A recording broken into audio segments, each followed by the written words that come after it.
Greetings, gentle readers. Reading Foundations today, April 18, 2026.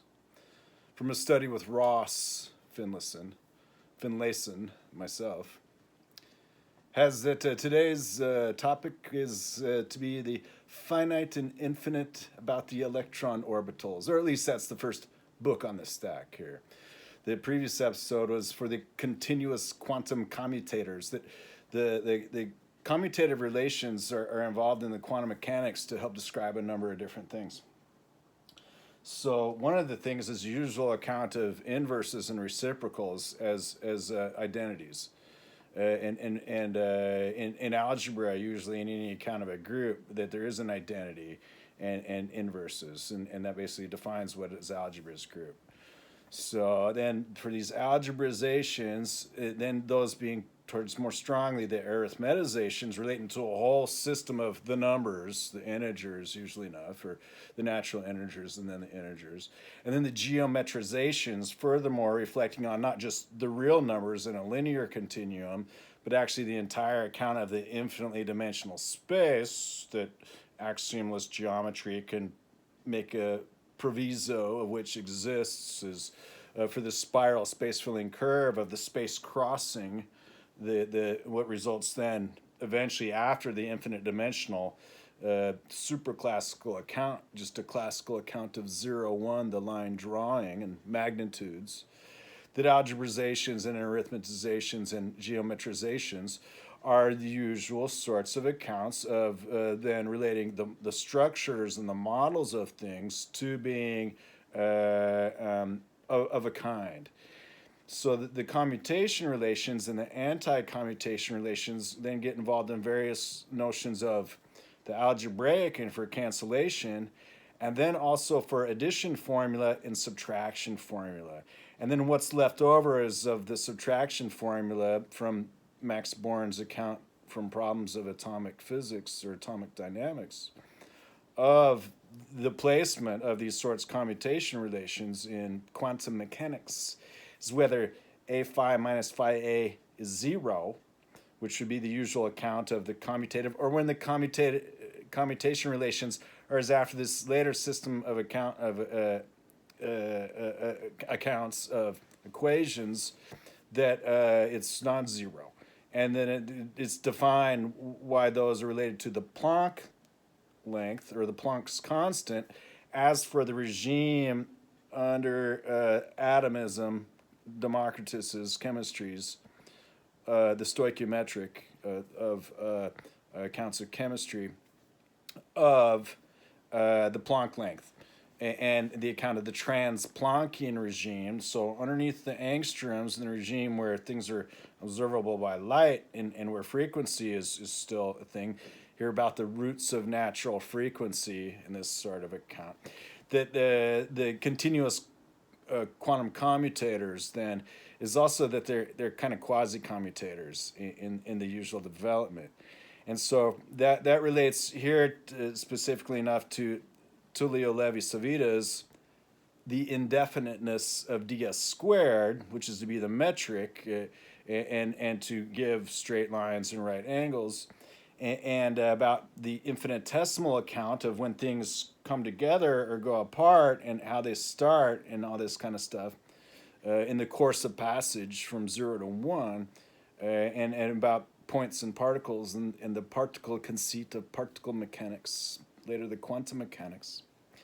That these then are where the dynamics, furthermore, of the infinitesimal analysis make for great treatments of what would be the continuous nature of things and how all the sorts of effects attributed to the quantum, and for Bohm's supplementary variables or hidden variables, and the real wave function, and the ghost wave or pilot wave, and these sorts of accounts, or for scattering and tunneling and these sorts of accounts, the path integral and the sum of histories, and fundamentally enough, the particle wave duality of all these things. Heisenberg certainty after Heisenberg uncertainty, or for the Schrödinger wave equation, that being about the accounts of where it's a particle or where it's a wave, and when it's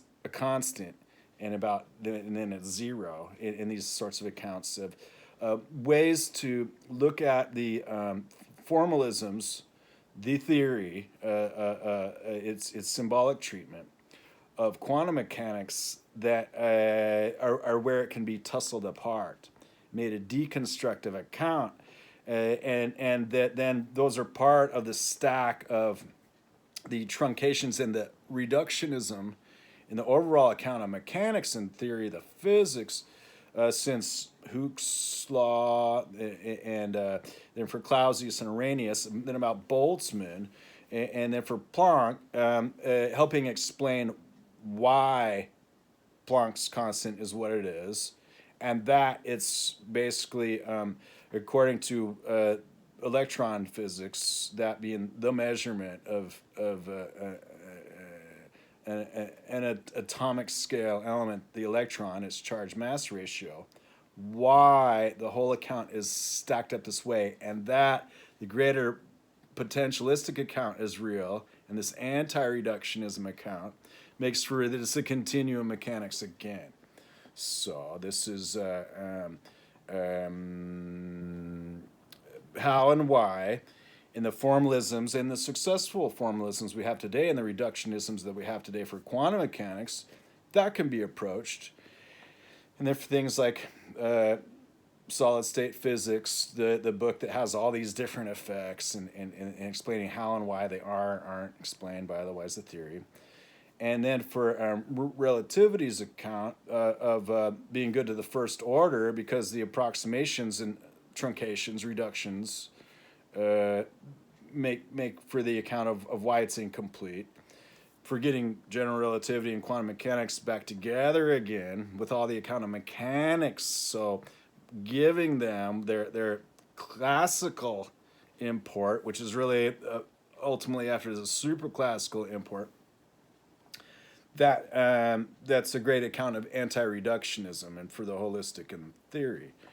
And then about mechanics, what all gets involved, the infinitely dimensional and the infinitely many higher orders of acceleration that show up in any one-dimensional setup with any non-constant velocity at all.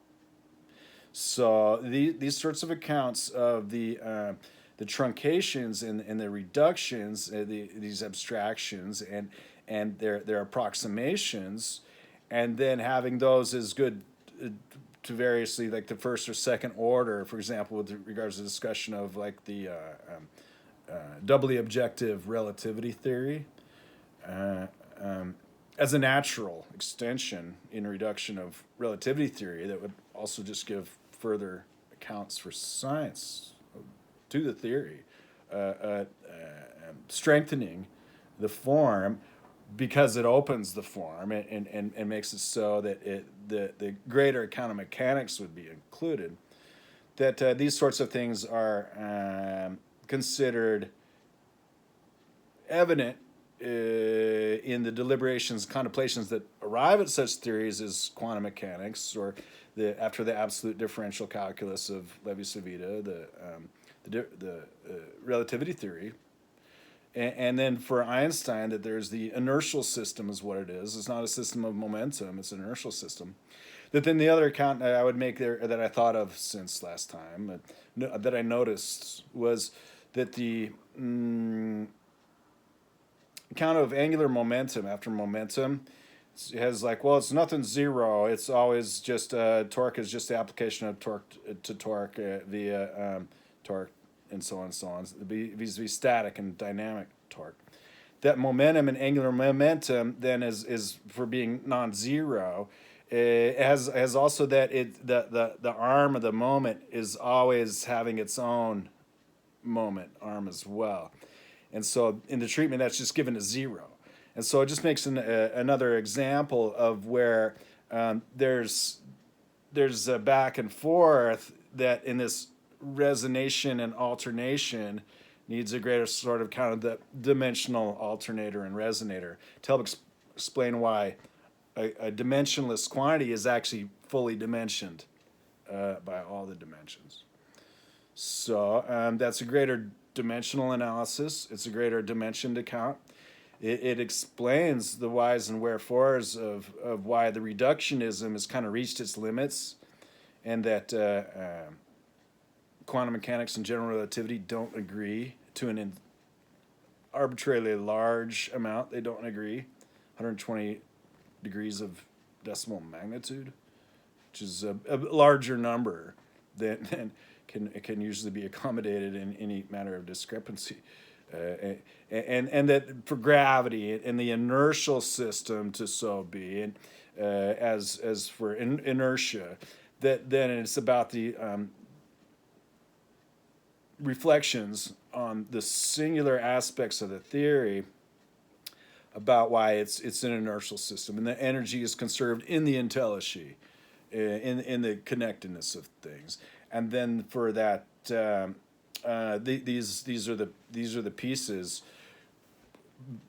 reflecting on what are all these pieces of the stack, the totally standard, bog standard, commodity, ubiquitous, linear narratives development of the theories, all one theory.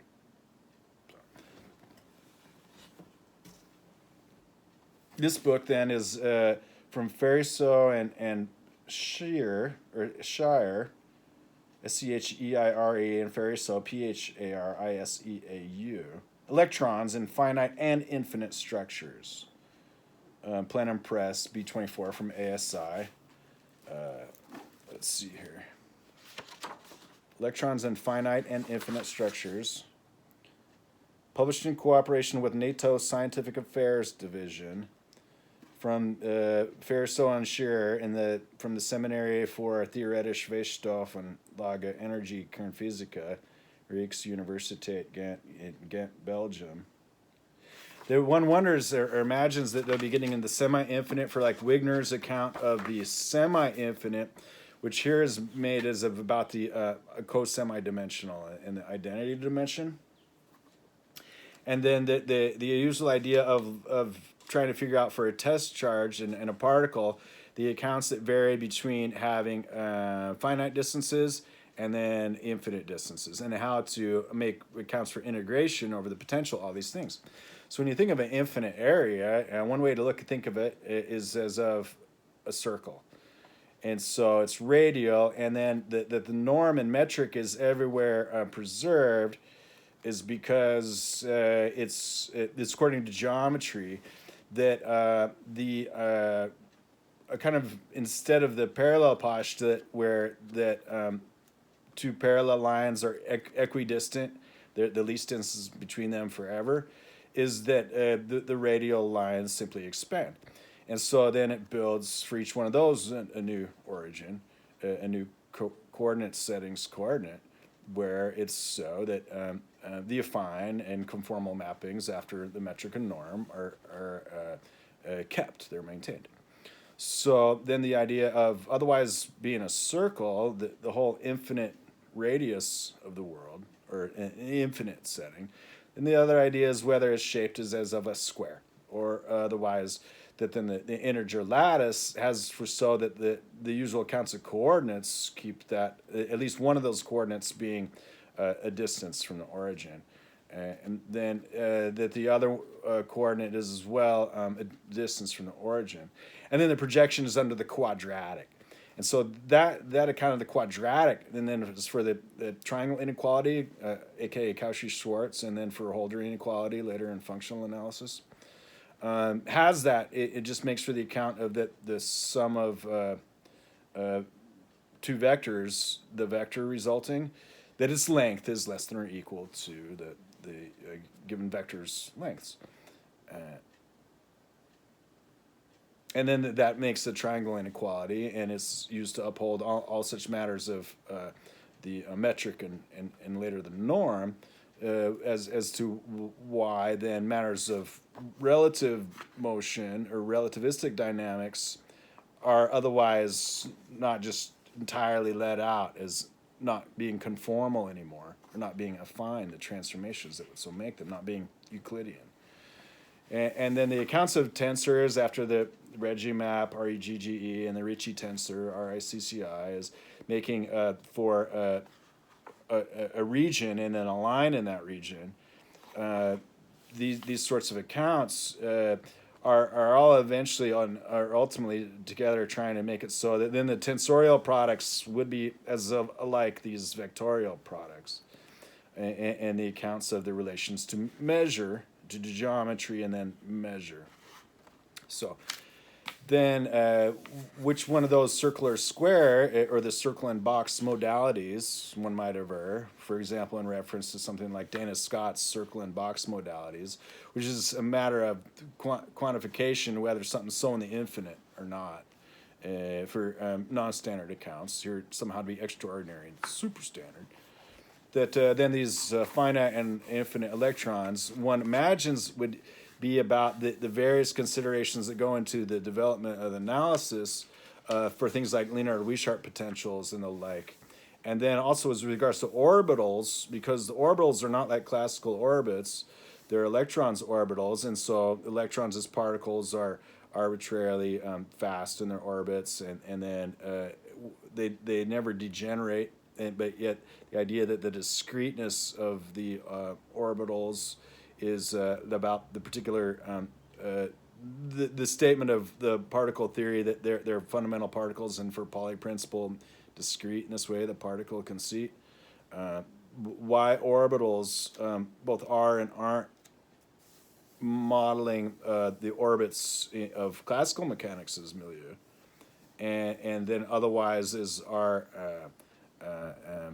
making for the accounts of bonds by orbits, electrons and orbits and their placements, connecting those otherwise to the bodies of the material points of Einstein, the rigid bodies by rigid connections, and for various accounts of bonds, and is discussed here from Fritz London about superfluidity, which brings into account like the first kind of London's dispersion forces vis-a-vis covalent bonds, ionic bonds, van der Waals bonds, and other sorts of weaker bonds, and also the resonances or the chimeric in those. Then let's see what this book has to say about this. Transcripts of lectures at a study institute, 1976. For the last few years, substantial progress has been made in the description and understanding of the behavior of electrons in extended bodies. So metals, polymers, according to hydrophilicity, proteins, extended bodies vis-a-vis atoms, the molecules. So structural chemistry and molecular chemistry. This includes the study of the energy spectrum of electrons in large molecules, perfect as well as imperfect crystals and disordered alloys. Not only local potential techniques, but also the many-body aspects are discussed in detail. As atomic, molecular, and solid-state physics involve common techniques and insights, we believe that physicists and chemists active in these fields have benefited from these lectures and the interchange of ideas during the course. Mentions Slater. So there's Slater and Sachs. They're read here. I have some books from Slater, or a book from Slater and a book from Sachs, and they're basically about the structural chemistry and the nucleonic account of nuclear theory. So those aren't the usual schoolroom accounts given today to chemistry and the hadron nuclear theory. Since they're actually about structural chemistry and molecular chemistry and the nucleonic theory of nucleons, about the isotopes and those sorts of species, vis-a-vis the usual atomic number in chemistry's account, and it's related most directly to these atoms, they're yet very well explored and very given to be sure accounts of chemistry and nuclear physics. So 1976, this was, and then the contents are. Let's see, there's a PALDUS with a PALDUS with unitary group approach to the many electron correlation problem, scattered wave calculations for organic molecules and other Open Structures by F. Herman. J.L. Calais, C-A-L-A-I-S, Calais, Cohesive Properties of Solids, Methods of Calculation of Energy Bands in Solids by J. Callaway, Ab initio Methods for Electronic Structures of Crystalline Solids of an F.E. Harris, One-Body Potentials in Crystals, N.H. March, Electronic States and Random Substitutional Alloys, the CPA and Beyond by B.L. Gyorfy and G.M. Stocks, that's G-Y-O-R-F-F-Y, and S-T-O-C-K-S. And then N. Roche's, R-O-S-C-H, the SCF-Xalpha scattered wave method with application of molecules and surfaces.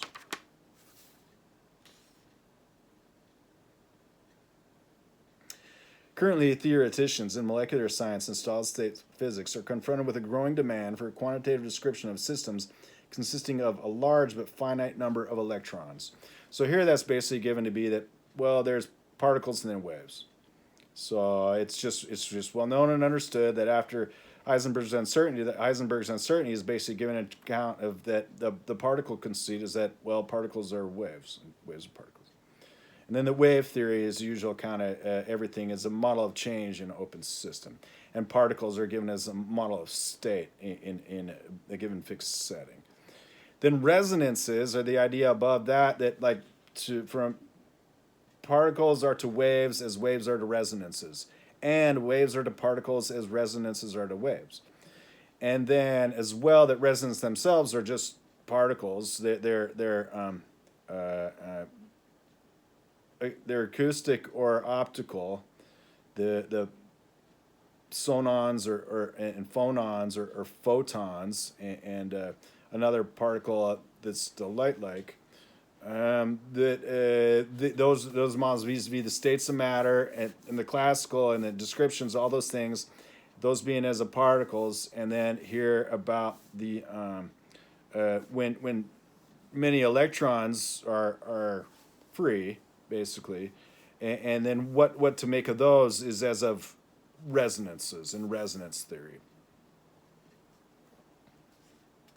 Experiments on systems of increasing complexity are being performed, and very often such additional information is necessary to fully interpret the measurements. Systems with a finite number of electrons may exist as isolated entities like polyatomic molecules in the gas phase, but in most cases they are models to study more or less localized phenomena in extended systems. To mention a few examples, we may think of a molecular complex in solution, e.g. a transition metal ion surrounded by a number of ligand atoms or molecules, of impurities or defects in an otherwise perfect crystal, or of an atoms or molecule chemisorbed on a metal surface. The size of such a model cluster will certainly depend on the interactions between the constituent atoms. But our choice may also be influenced by the kind of questions we would like to have answered. More often than not, our computing facilities will enforce some compromise.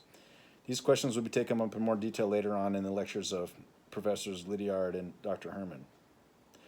The solution of the Schrödinger equation, even for such a finite cluster, is a formidable task, and we have to look for appropriate approximate methods, taking us as far as possible.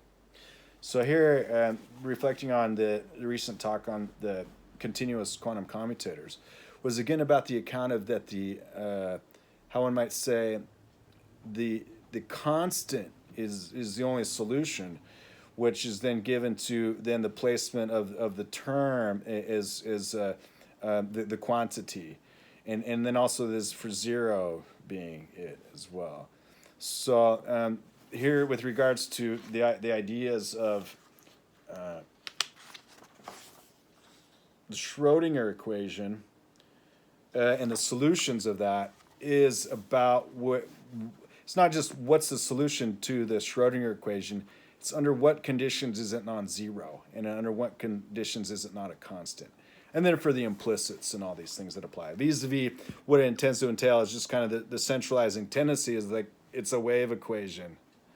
Then makes for then, for example, the consideration last time of the regulus and other ways to make systems that are models of change in an open system, vis-a-vis models of change in a closed system like reciprocation or commutation itself.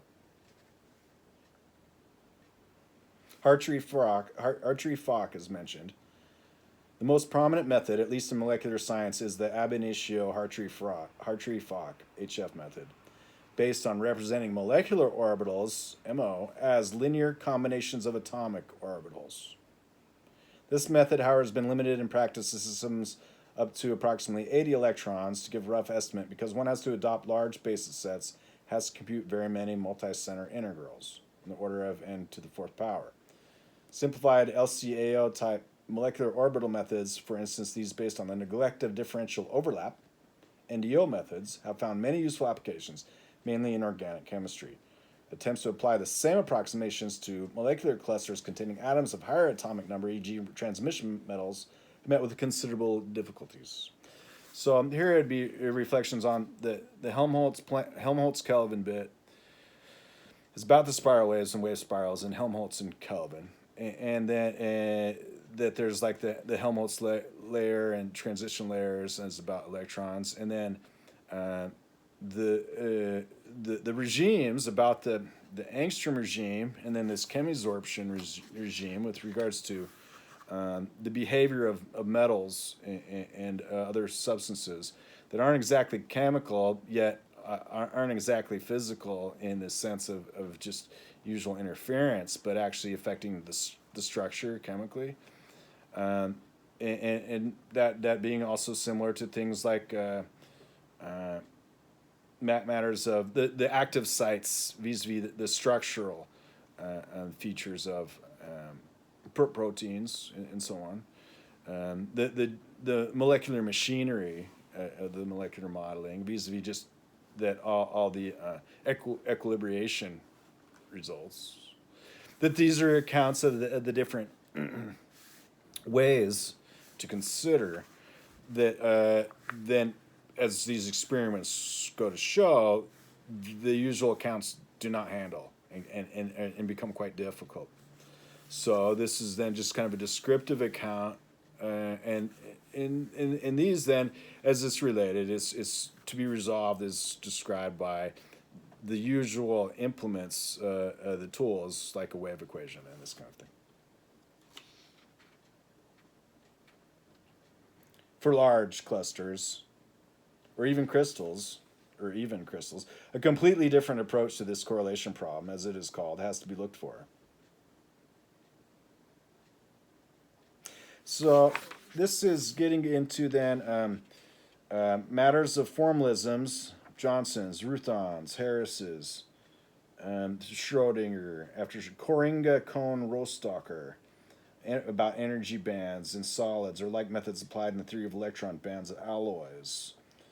Recent review articles, here this SCF-Xalpha, about getting the statistical exchange approximation, so the reductionism. The non-relativistic Hamiltonian of a many-electron system is the form H equals sum over the I is the Fi plus sum I less than J the Gij's, where Fi is the one electron operator, including the kinetic energy and the potential energy in the field of the nuclei, with charges Z sub mu at the positions R sub tilde sub mu.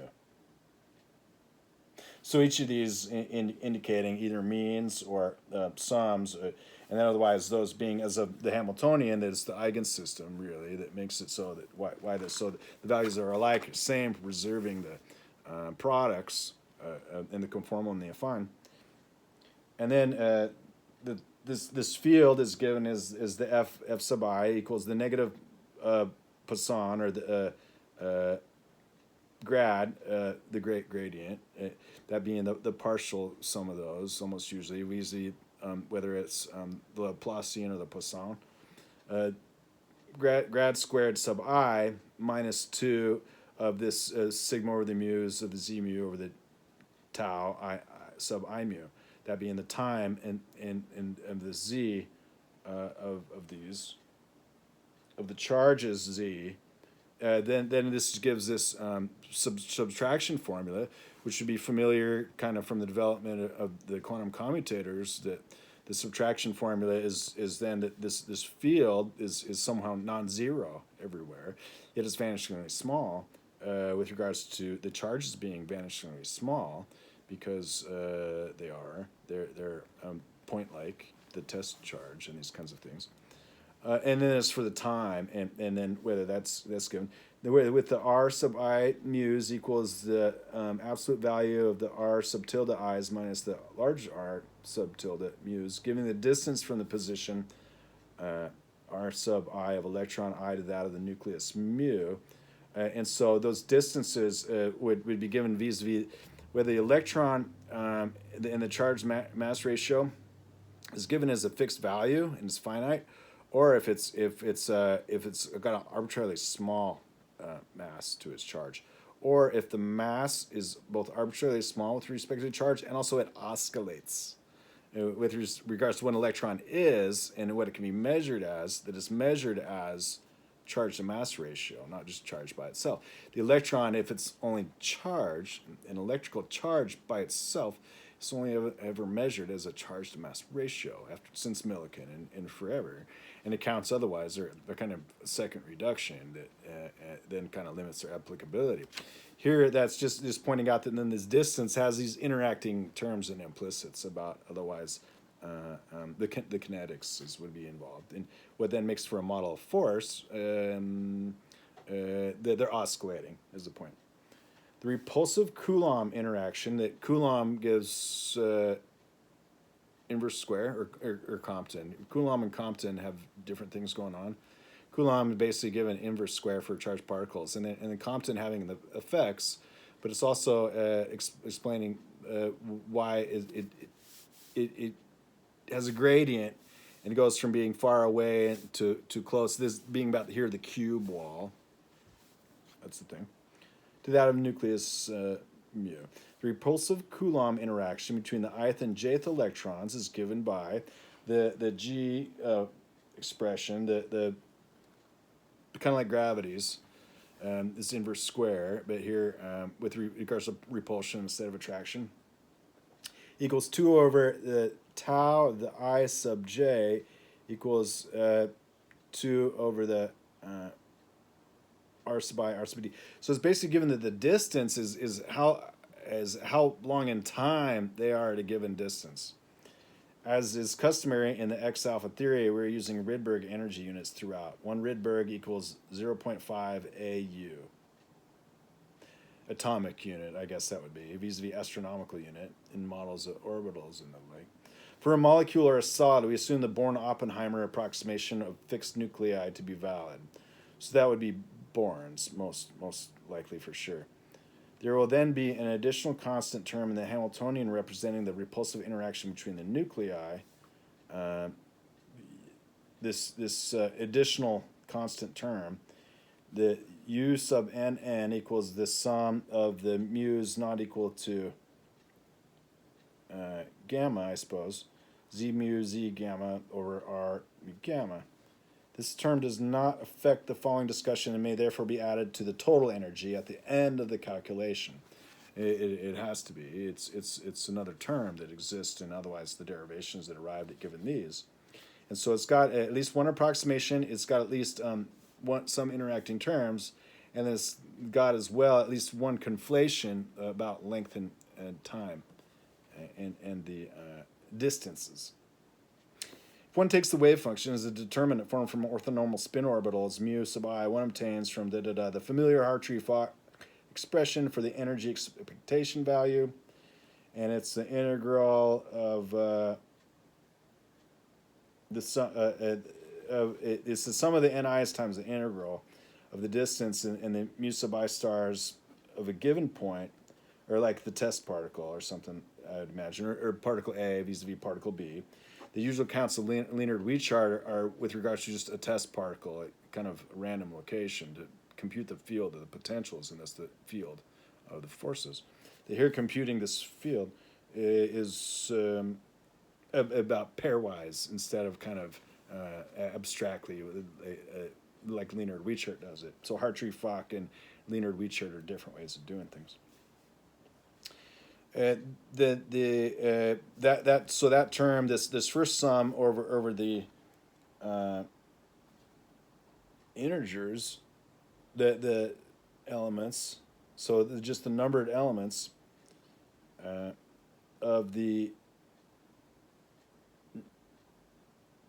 the distance from the position Ri of electron I to that of the nucleus mu,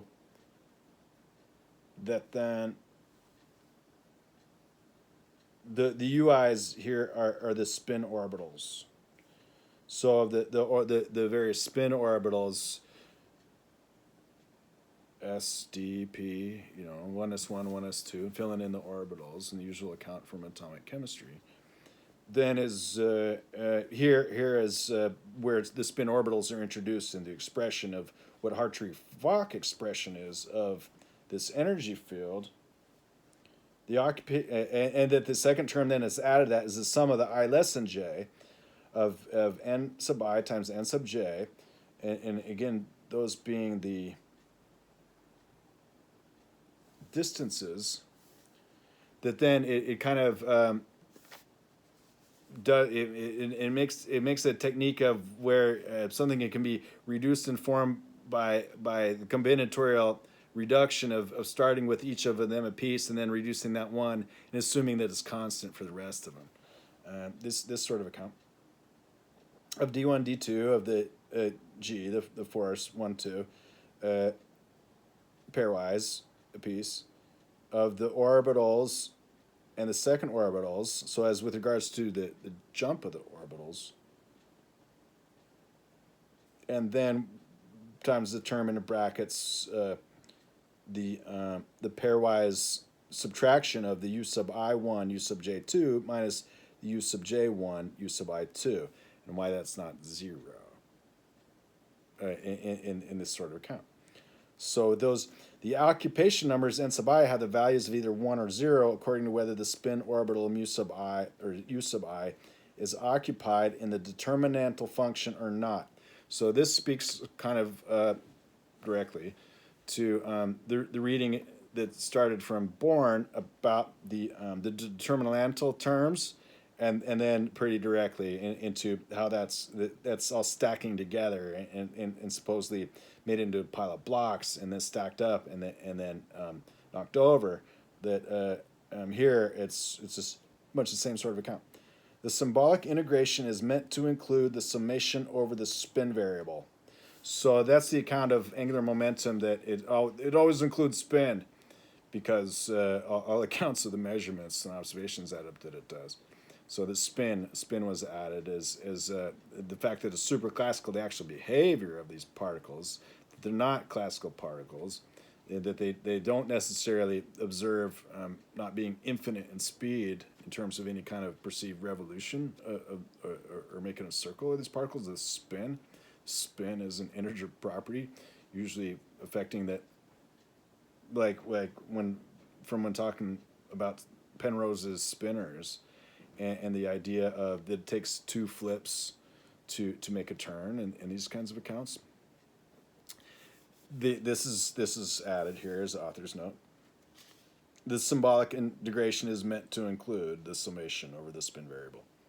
Then authors continues, it is convenient to break up the total electronic charge density, and writing that as delta 1 equals, or for spin 1 equals the sum over the i's of the n sub I, u sub I star 1, u sub I 1, into 2 parts, the spin density spin up coming from the summation over those orbitals with spin up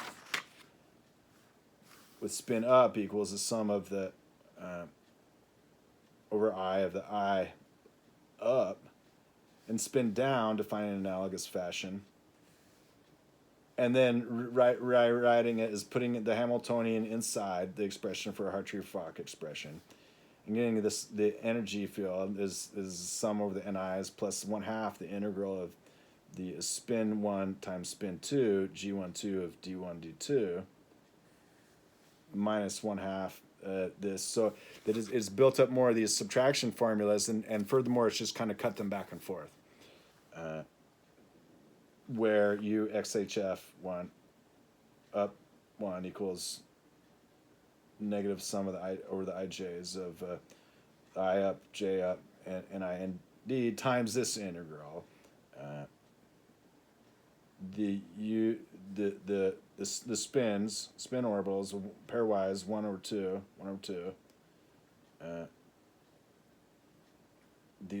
So that it's all in terms of each of these orbitals in terms of the lowest orbitals.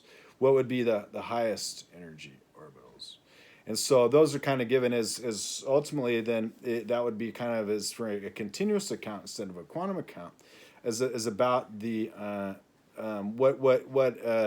at least sort of accounts of hydrogens or helium forces innermost electron in the orbital model would be compared to that same electron in like the largest atom. Those being different things.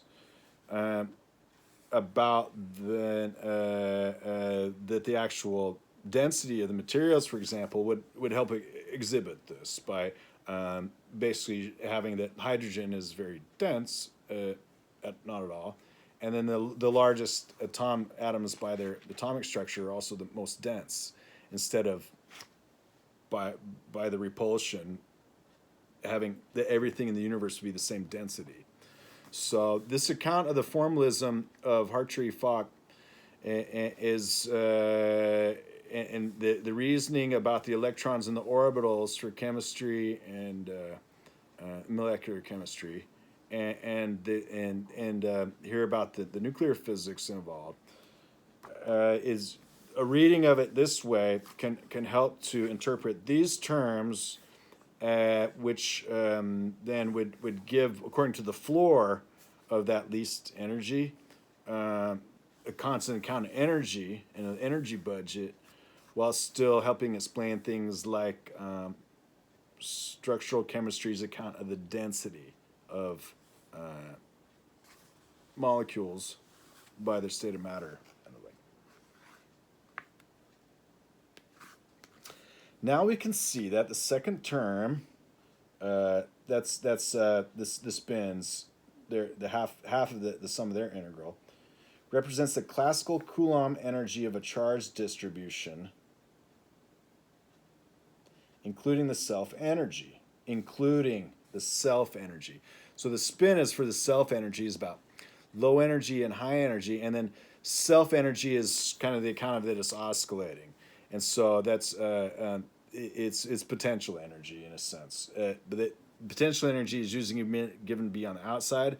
This, like asymptotic freedom, is living on the inside, this self energy. The third term cancels this self interaction and furthermore introduces the characteristic exchange effects. So that's where it's this addition formula and subtraction formula, and those terms would be being set equal to each other basically. Is and when it says cancels, what it means is algebraically. After the previous truncations, approximations, it's like these are still left off. And so the end result they can say is like, well, energy budget is conserved, and then furthermore that this here is an identity and a tautology. And then that it just happens that all these other different features had to be put in somehow. Yeah, because these qualitative and quantitative aspects are not particularly less contrived. They're put in to make it so that this sort of formalism adds up. So it's a more than what we read from Born about the fundamental quantum mechanics, the derivation as for what makes for an account of momentum and angular momentum, and that being about the quantum commutators. But it employs much the same technique as about the quantum commutators to then arrive at putting in and canceling out, well, leaving in, but just balancing the rest of this. Why this is so?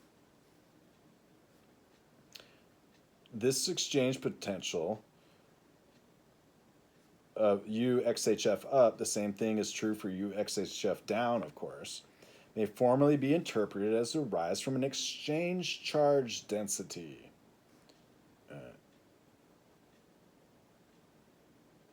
Delta sub x of the first two energy orbitals up equals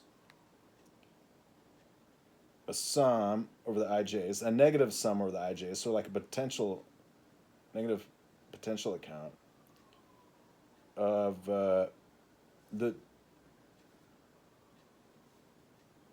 orbitals about the charges, about the spins up all over the delta spin up. So it's making an account kind of like, first of all, it's a kind of potential energy. It's like, well, there's got to be an opposite. So just say it's negative. And then it's got the sum over the terms as they're multiplied together pairwise to say that, well, these are interactions, so they all got to add up. So whatever it is, just take their sum. And then it's particularly about these lowest energy terms, or orbitals 1 and 2, that's what it seems here, and that's how I'm reading it, is then this charge density then also gets into matters of material density. This charge density has the same spin as the spin density it interacts with, and its magnitude is such that it exactly neutralizes the spin density at that point. Mathematically, it does. From its integral, integrate into charge density over dr squared, or tau squared, or whether that's r squared or tau squared, is the thing, equals -1, we see that the exchange charge represents an electron hole of charge 1, the so-called Fermi hole. The Fermi hole travels around with an electron representing a sphere of influence from which electronic charge with the same spin is excluded. Hereby it is assured that each electron is acted on only by n-1 electrons, as it should be. There are n electrons in the system. So this is good, because the idea of the electron hole is today it's given the account that current is electron holes. So after Lienard-Wiechert, which is kind of like after this account was made, then it was more readily made to make for Lienard-Wiechert and the usual accounts of potentials, what makes current and gives amperes in these sorts of accounts in the usual linear curriculum. As to why Lienard-Wiechert can be given first, and then it's in terms of electron holes, or for Fermi holes in this Dirac positronic sea of all the quantum quantities, electron holes, why the idea is that since electrons stay with their atoms, but as they're vibrating back and forth, they briefly leave a void or a hole, and so current is that moving along instead of electrons actually going anywhere, because electrons would thus be leaping along. Instead, that current is just carried along by these voids and vacuums in effect, and the oscillations thereof.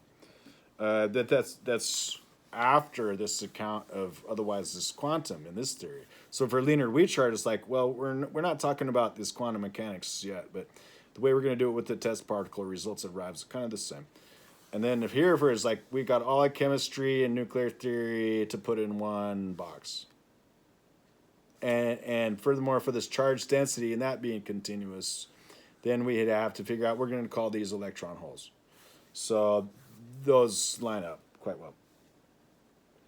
Thusly, we can see the usual standard linear account is like having Faraday law, but ignoring Faraday rotation, or for things like Compton effect or various effects, and the other kind of points of the classical that would, like classical orbits that would fail, they can be fixed up this way.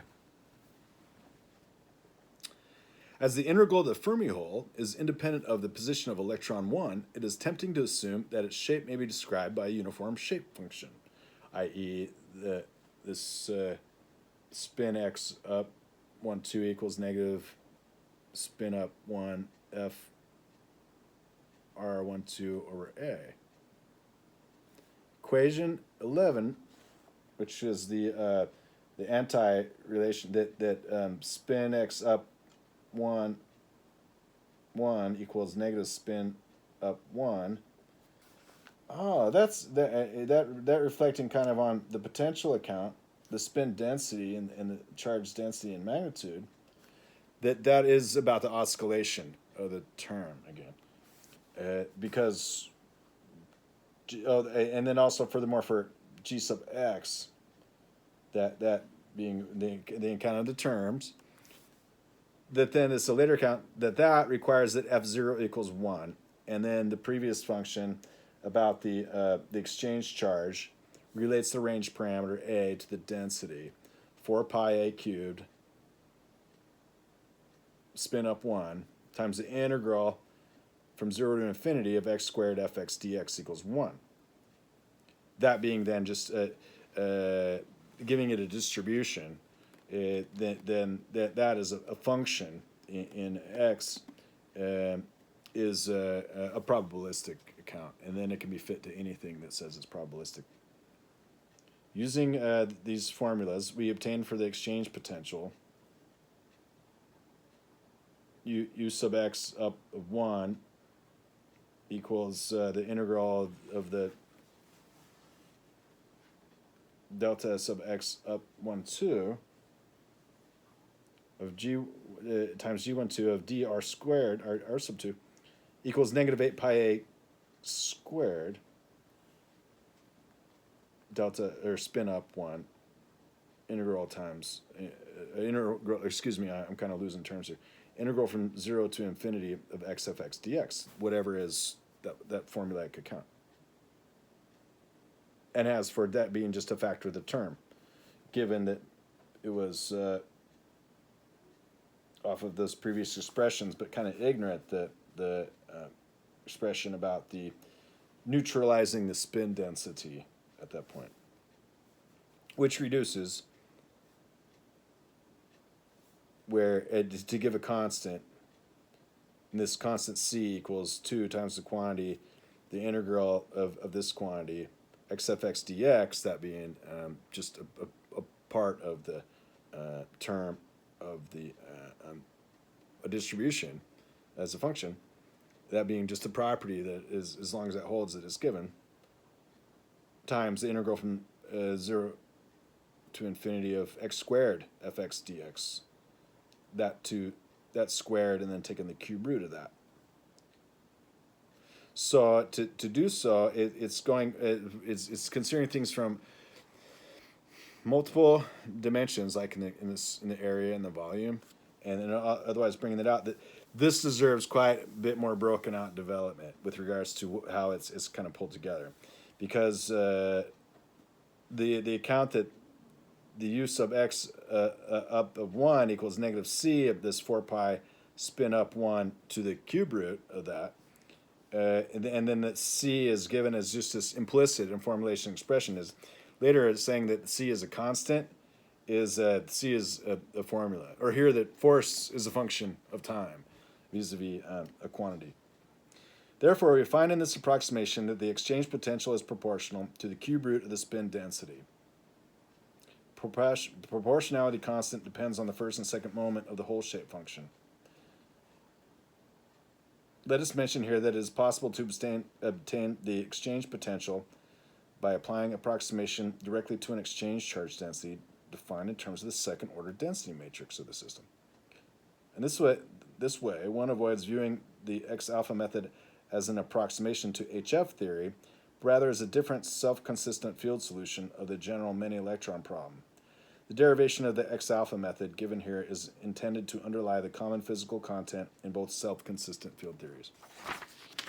So this would probably still be held up as not entirely torn down. This author's Rösch's SCF-Xalpha scattered wave method. And there's more to it, because as then he goes into developing some of the ideas of how that would be carried forward and kept together. But it's something, then I'll put this down for the moment and then look to another book. But what this talk has been getting into is just kind of the reading of a derivation.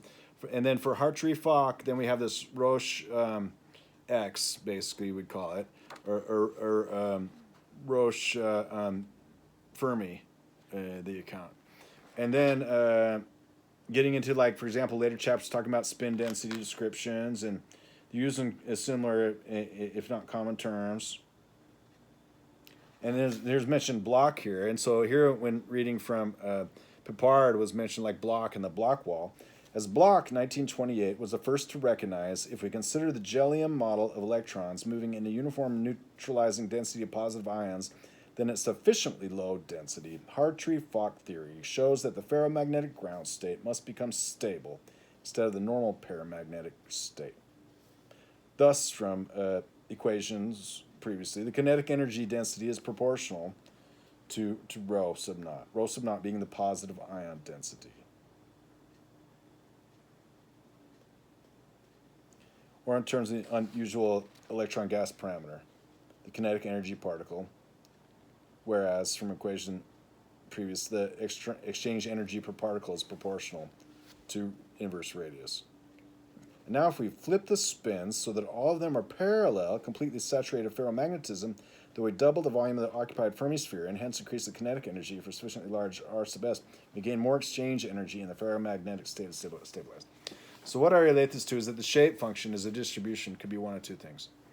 So one of these things is Dirac's spike.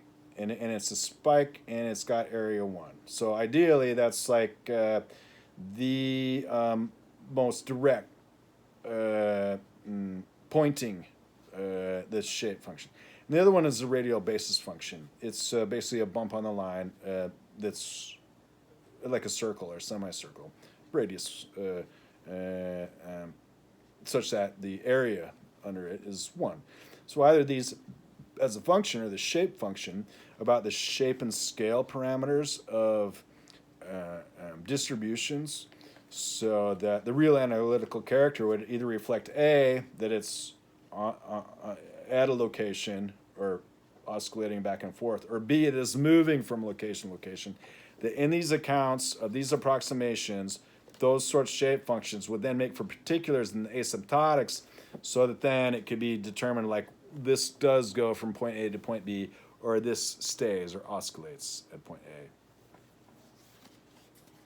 So more to be read from this. This is got a lot going on, and it helps get into some of the ideas that, with these other readings, make for a great sort of account.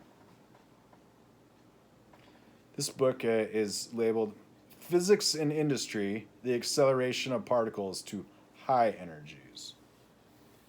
Physics in Industry, the Acceleration of Particles to High Energies, from the London Institute of Physics. So acceleration of particles to high energies, the usual account according to relativistic dynamics then, is that they gain relativistic mass. And then another account due to the Galilean is that they just gain velocity. And so either way, for the frame spaces and space frames here, there's real space contraction, and then there's real space contraction linear, and separately real space contraction rotational. Because the whole account of mechanics is given that, so that questions of physics about like where's the dark matter and where's the dark energy get explained. It has this like so. So this was from the 50s, I imagine, from this binding and what it is. Let's see if I can find some mention here of it. Physics advances almost exclusively as a result of improvement in techniques or theory, so mathematical techniques besides these elements. This is particularly true of nuclear physics, where the development of methods for detecting single particles and quanta brought revolutionary advances in knowledge of nuclei, paralleled only by the results which have followed from the development of methods for producing very energetic projectiles with which to probe the interior of nuclei. It is a sad fact that in physics we have neglected to give due recognition to achievement in this field of instrumental advance. There is a tendency among highbrow physicists, particularly of the mathematical variety, to look down upon this work which alone makes real advance possible. So I suggest that's kind of opposite these days. And this fellow who was so sad, now he'd have to be almost vaingloriously happy. M.L.E. Oliphant, back in 1949, at the University of Birmingham.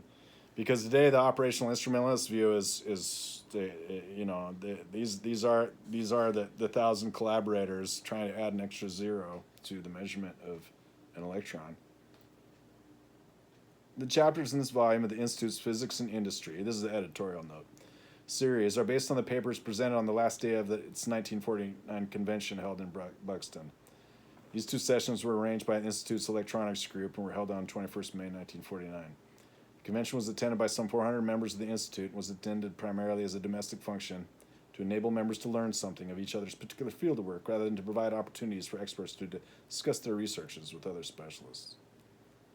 The board of the Institute considers it appropriate that the papers presented at the session and the discussion on them should be published in its Physics and Industry series because industry has contributed so much to the design and manufacture of the machines described because they may in time well become part of the regular equipment of industry. Thanks and the like. Synchro-cyclotron. So here the recent thing we were reading about the synchro-cyclotron was the gyrotron. So advantages of beta-trons and synchrotrons, electron, neutron, or gamma neutron disintegrations. So the whole idea of having a particle accelerator is whether it's a linear accelerator or a ring cyclotron, is that the linear accelerator is generally going to be along the lines of neutrons. And then the rotational accelerator is almost universally going to be along the lines of charged particles because you kind of have to keep them going in a circle. So they're constantly having to be accelerated away. They kind of constantly have to be repelled, whereas an uncharged particle would just fly into a wall. But it's a linear accelerator, uncharged particle, cyclotron, charged particle. So the idea is you just take these two and superimpose them, and then according to just various dialing up one or the other, they will show by their interference real space contraction linear and space contraction rotational. And that they do. So that would be usually the first sort of experiment, to take whatever linear accelerator you got sitting around and whatever cyclotron you got sitting around, and then just measure the bumps that you can make by turning on one or the other. Because in terms of the other, by the one, they should have no effects on each other. And so that they do is scientifically not falsifying then that the theory otherwise without real space contraction linear and space contraction rotational is two separate things, because kinetics and kinematics are two different things, and the world's turn bit here has it that's so. So then this kind of goes on the shelf with the other books about mechanisms and vis-a-vis technique. And here is pretty much considered to be its mathematical technique and from paradox-free reason. Well then, jump to readers. That's been about an hour or so. Good day. Reading Foundations.